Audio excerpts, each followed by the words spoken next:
enfants m'appellent Betty. Ah, c'est mignon. Oui. Ils m'ont toujours appelé. Le papa aussi. Hein. Oui. Ils nous ont toujours appelé Roger et Betty. Est-ce que Betty, c'est votre vrai prénom ou c'est un pseudonyme? C'est un diminutif d'Elisabeth, qui est mon prénom, mais on ne m'a jamais appelé autrement que Betty. D'accord. On m'a toujours appelé Betty, aussi loin que je me souvienne. Mes parents m'appelaient Betty et c'est resté, tout le monde, que ce soit à l'école, que ce soit mes élèves, que ce soit au bureau, on m'a toujours appelé Betty.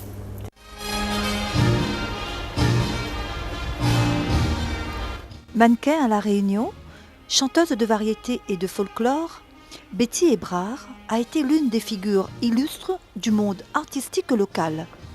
De ses parents, elle a su cultiver, puis transmettre elle aussi, le sens de la musique et du rythme.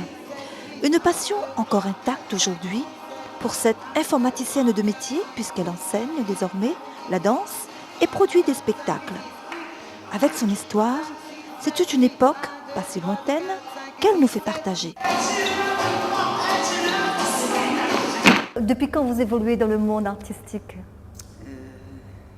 Ça remonte quand même loin parce que j'avais 11 ans. La première fois, je me souviens, c'était une sorte de spectacle qu'on organisait dans le cadre des fêtes de Noël. Et on m'a demandé de chanter avec un monsieur qui jouait de la guitare. Et on chantait L'homme et l'enfant.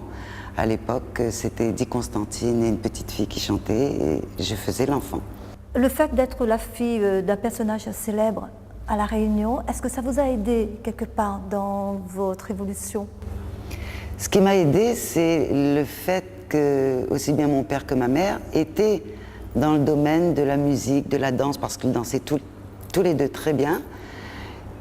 Ça m'a aidé dans ce sens. Mais sans ça, mon père n'a pas cherché à me pousser ou à me freiner d'ailleurs. Hein. Non, je pense que c'était une suite logique que je fasse de la musique, de la chanson, de la danse, comme mes parents. Est-ce que vous transmettez cette passion à vos enfants?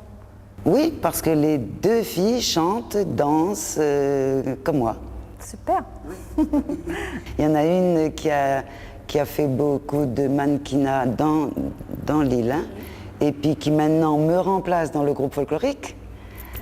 C'est l'aînée, et la seconde, Sandrine, qui chante dans le groupe Zone, qui a été également mannequin aussi bien sur le plan local qu'à Paris, et qui maintenant chante également. J'ai commencé à chanter uniquement du brésilien, parce que j'ai toujours été fascinée par la musique brésilienne, et j'ai commencé avec ça. Tout mon répertoire était uniquement brésilien. Et après, ça a été de la variété, et de la variété, ça a été beaucoup, et en très très grande partie, Nicole Croisy.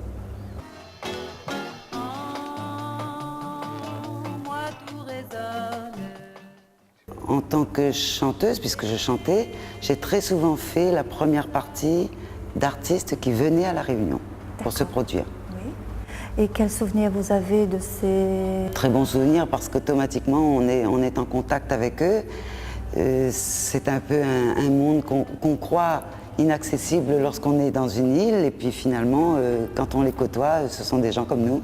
Vous avez eu l'occasion d'exercer votre passion sur des scènes métropolitaines. Racontez-nous un petit peu comment ça s'est passé. Alors beaucoup moins souvent sur la scène métropolitaine parce que bien que j'ai vécu toute mon enfance et mon adolescence en France, je suis ici pratiquement depuis l'âge de 20 ans et après j'ai vécu ici. Je me suis mariée ici et j'ai vécu ici. Et sur les scènes métropolitaines et étrangères, puisque je chantais avec le groupe folklorique et on a chanté un peu partout, ça s'est produit lors de voyages ou lors de tournées avec le groupe folklorique. Est-ce qu'il y a une chanson qui vous a marqué le plus dans votre répertoire? Non, en fait, il y en a plein. Oui. Mais il y en a une, effectivement, parce qu'elle a un passé, je trouve, qui est superbe, parce que c'est Benoît de Boulard qui avait lancé ce Sega-là à l'époque, qui est le Sega Piqué, et que j'ai rechanté moi ensuite avec le groupe folklorique, qui est sur le CD du groupe folklorique. Ça vous arrive de chanter encore un peu? Ah, ça m'arrive encore, oui. Oui. Ça ne vous manque pas trop, la scène? Ça me manque un peu parce que j'aurais presque voulu en faire mon métier. D'accord. Qu'est-ce qui C'était vous a un arrêté? désir caché. Qu'est-ce qui vous a arrêté? Eh bien, c'est que je pense ne pas pouvoir faire carrière à La Réunion, donc j'ai préféré faire d'autres choses qui me plaisaient tout autant, hein, d'ailleurs. Mais qu'est-ce qui empêche un artiste d'aller évoluer Ou ailleurs bien il va à La Réunion? complètement à l'extérieur, et Oui. auquel cas, je trouve que c'est plus un artiste local. Là, c'est beaucoup plus difficile aussi. Il faut C'est se beaucoup battre. plus difficile, il faut se battre, et bon, c'est pas tout le monde qui réussit forcément. Ou on marche sur les deux plans et ça peut marcher, c'est le cas de certaines personnes comme Jacqueline Farrerol, mais entièrement ici, je pense que c'est dur. Est-ce que vos filles, elles viennent régulièrement prendre conseil avec vous? On se voit régulièrement.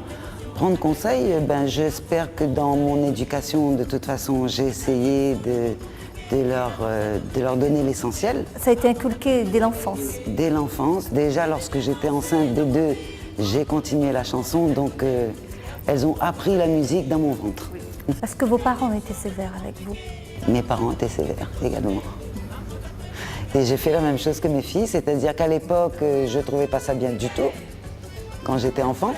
Mais après, je les ai remerciées parce que je me suis rendu compte que ça m'avait beaucoup servi finalement. C'était papa qui était sévère? Oui, papa, non, c'est pas tellement maman était plus sévère que papa, je pense. Mais papa était très juste. Il était rigoureux, juste, mais pas forcément sévère. Mais Monsieur Auguste Legros, qui est votre père, ne vous a pas inculqué cette envie de faire la politique? Il m'a pas poussé en tout cas. Il en parlait à la maison? Il en parlait très souvent, parce qu'en fait, lui, il en a toujours fait. Oui. Mais moi, personnellement, je ne suis pas très politique. Est-ce qu'il avait une devise qu'il faisait passer dans sa famille? Je crois que ça a été ce que j'ai fait moi avec mes enfants, c'était la rigueur. Il faut être rigoureux avec soi-même et avec les autres.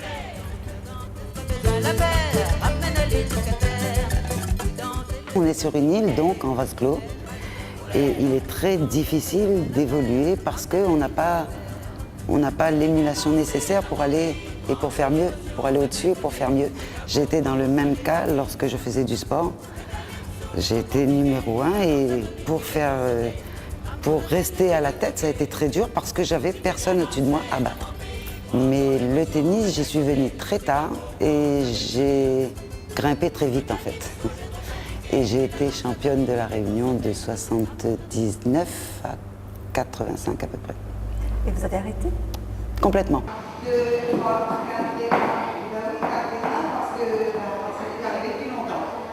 Vous investissez ailleurs, mais plus particulièrement dans la danse? Dans la danse. C'est une suite logique à votre carrière d'artiste? Je ne sais pas si on peut parler de suite parce que j'ai toujours dansé. C'est vrai? J'ai toujours dansé, D'accord. mais je n'enseignais pas, alors que maintenant je l'enseigne. Et c'est quel genre de danse que vous enseignez? Danse de société, c'est-à-dire valse, tango, passo, cha-cha, samba, toutes ces danses-là. Quand est-ce que vous avez trouvé le temps pour vous former? Alors je me suis formée en fait en métropole et en travaillant ici, puisque pour passer les examens, je ne pouvais pas le faire ici, c'est pas possible. Ça ne pouvait se faire qu'en métropole. J'ai passé mes examens avec la Fédération française des sports de danse et ça se fait sur 2 ans. Et j'ai été en métropole donc à plusieurs reprises pour préparer mes examens. Je les ai travaillés ici et je les ai passés finalement en métropole. Et vous êtes heureuse? Oui. Est-ce que vous faites une différence entre la danse et la chanson? Je fais la différence dans l'expression elle-même, mais pas dans l'art. C'est un art de toute façon et pour moi, l'art, ça se rejoint d'une façon ou d'une autre. Est-ce qu'on peut dire que la danse complète Tout la à fait, chanson? tout à fait.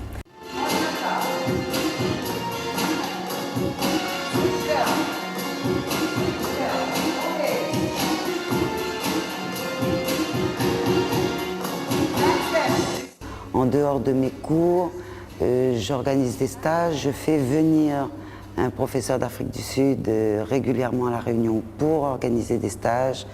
Il y a un suivi, et, comme je vous dis, ça me prend quand même beaucoup de temps. Est-ce que c'est très difficile d'inculquer aux autres ce qu'on aime? Si on aime, c'est pas très difficile. Certains apprennent plus difficilement que d'autres, mais lorsque vous voyez les progrès et l'assiduité de certains à vouloir apprendre, c'est la récompense du professeur. Ah oui. Toujours motivé. Ah oui, oui, très motivé.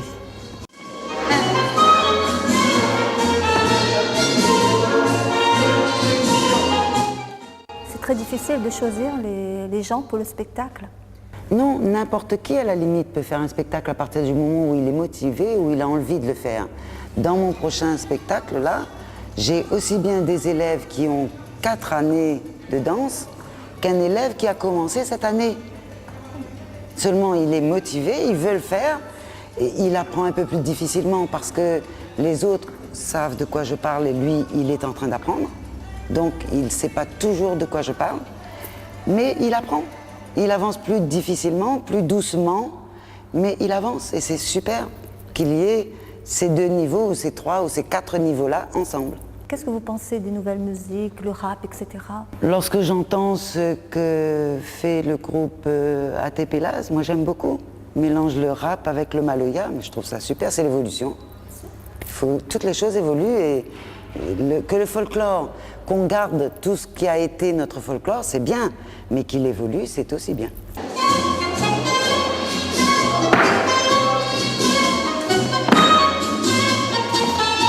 Maintenant, il y a simplement communique, donne et tu recevras, c'est tout.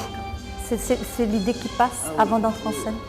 J'ai quelque chose à donner, je vais le donner avec beaucoup d'amour et ça passera tout seul. À partir du moment où il y a de l'amour, ça passe tout seul.